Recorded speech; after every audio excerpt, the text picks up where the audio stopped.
Hey guys, what's up? I'm Phoenix Carnivale and welcome to Everything Martial Arts. Today I have the pleasure of being at the UFC gym, the grand opening of the UFC gym in New York City. And there's a special guest here today. It's UFC bantamweight and the first woman in the octagon, Ronda Rousey. So I'm super excited for that. We're going to ask her questions about what she does to stay not just physically fit, but mentally fit in the octagon. Stay tuned. First takeover, UFC 159. This Saturday on pay-per-view. And he hasn't cut his hair in what, like 10, 15 years? 13. This guy's great. I haven't watched it. He's got to condition. I mean, you got to condition that every once in a while. That's it. Kenny, I gotta. Good luck. I got my first hair. Yeah, no, it's great. Ronda, first of all, congratulations on all your success. You're a role model for women in martial arts, but you're also a role model for women in fitness. So what do you think some of the best things about what's going on in fitness nowadays are, and what do you think some of the not so great things are?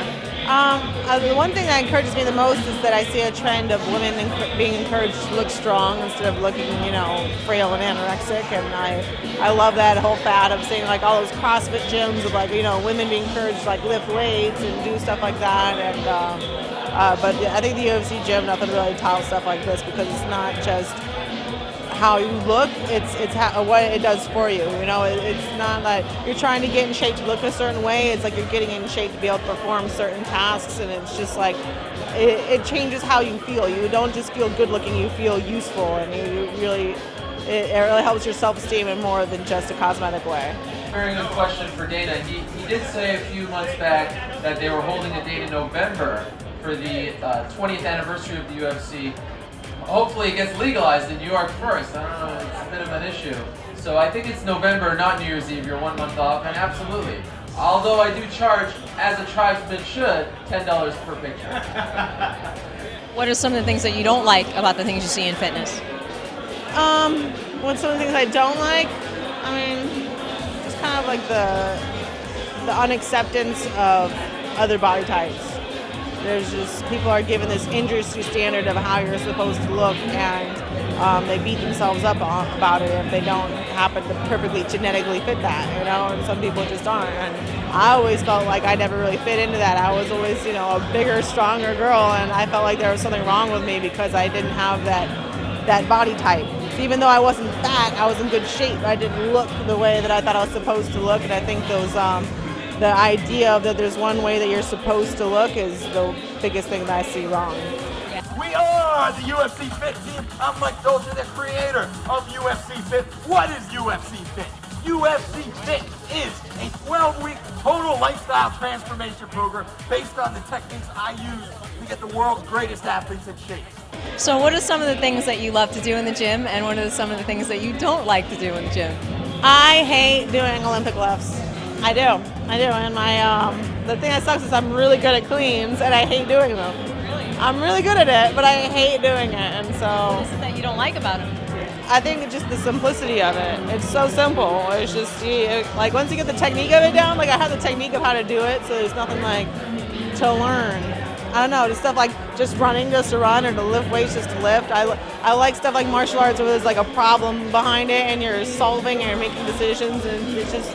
It pushes you so much mentally that I don't really feel mentally challenged, only physically challenged, and the kind of things that don't engage me at all upstairs, I don't like. Yeah, I love that you brought up the mental challenge of things, because I think that's the best part of fitness, is just watching yourself progress. And with martial arts, when you train, you learn something new each time. And then when you fight, you can see if you can execute the things that you've learned in real time. What are some of the things that you're looking forward to doing to some of your opponents, since you've been doing your favorite thing, consecutively? My favorite things to do? I just like to win and to have it look impressive and to have it, be exciting. And I also want to win in such a dramatic way that the person never even wants to entertain the idea of ever fighting me again. I don't just want to win matches. I want to defeat my opponent mentally so much that they've been broken, and any real hope and confidence they ever could have had in themselves and beating me is just gone. Where do you think that comes from? I think it comes from really not having too much of a security blanket. You know, I had an amazing family, but they were always like, you got to find your way and you have to perform or you're on your own. We're not here to like pamper you regardless of, you know, if you never really try at life or anything like that. So I think it came from, I never felt too secure. So I even with the way that I fight now, I mean, you never know what could happen. They could say, you know what, we don't want to do that women's division thing anymore. So every single time I fight, I feel like I'm fighting for my livelihood and I'm fighting for everything that I've worked for up to that point is not secure to the point where I feel like I can relax. So you say you're healthy enough to train, you're training a little more? Yeah. What's going on? What's going on? I can't, you know, here's the thing is that when I was training 2 or 3 times a day, 6 days a week, so I'm not even close to that schedule. So if I can't do what I was doing before, I wouldn't want to go in there and kind of give a 70% or 80% or 90% effort. I'd want to give it 100%. And haven't been able to do that just yet. You've been able to really deal with the mental pressure. I mean, like we're us in your face all the time with microphones, you know, fighting the best of the best, being in the locker rooms with guys who have never had to see that before. What's it like in the locker rooms now when, you know, they're like, what's a chick doing here? Do you notice that? How's that been? I think that male mixed martial artists are the most underestimated and unappreciated athletes out there, and I've gotten nothing but respect from them. So much respect from the guys, and I've never, once I got past that certain point, I was never made to feel unwelcome in a gym. And I just really see so many things changing within the sport. You know, it's not that these guys are nice to me and treating me with restraint or resentment because they have to, because I happen to be doing well. It's just, it's a real legitimate respect from one athlete to another, and that's what I cherish the most. And they respect you because you're talented and you know what you're talking about. So you'll feel comfortable coaching them then, I guess, on the next season of The Ultimate Fighter. Yeah, I'm going to feel very comfortable coaching them. I mean, it remains to be seen if they feel comfortable being coached by me. This exercise we call the drop squat. To show you how it's done first, we're going to start with our hands up high again, right at home base, reinforcing that UFC technique. We're going to take our left leg, we're going to drop it down to a lunge, feel it in that glute, and then we stand back up again. And we keep going. Down, that knee almost touches the floor, but not quite. So we really isolate the muscle and make sure we're working.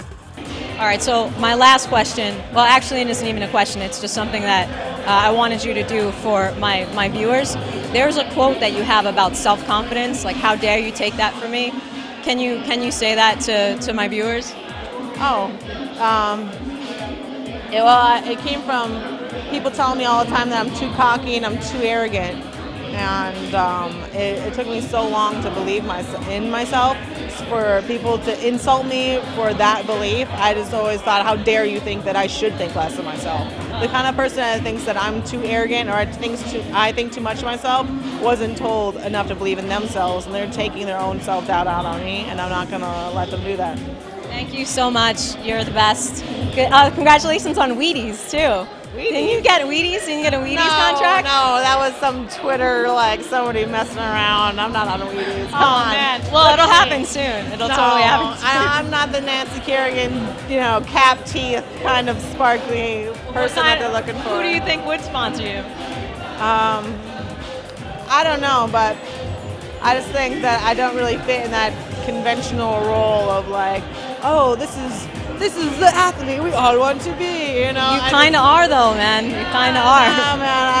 I like kind of having that little bit of a bad girl stigma to it because it leaves room for error. Once you're supposed to be Miss America perfect, then that's when you go crazy because you can't make any mistakes anymore.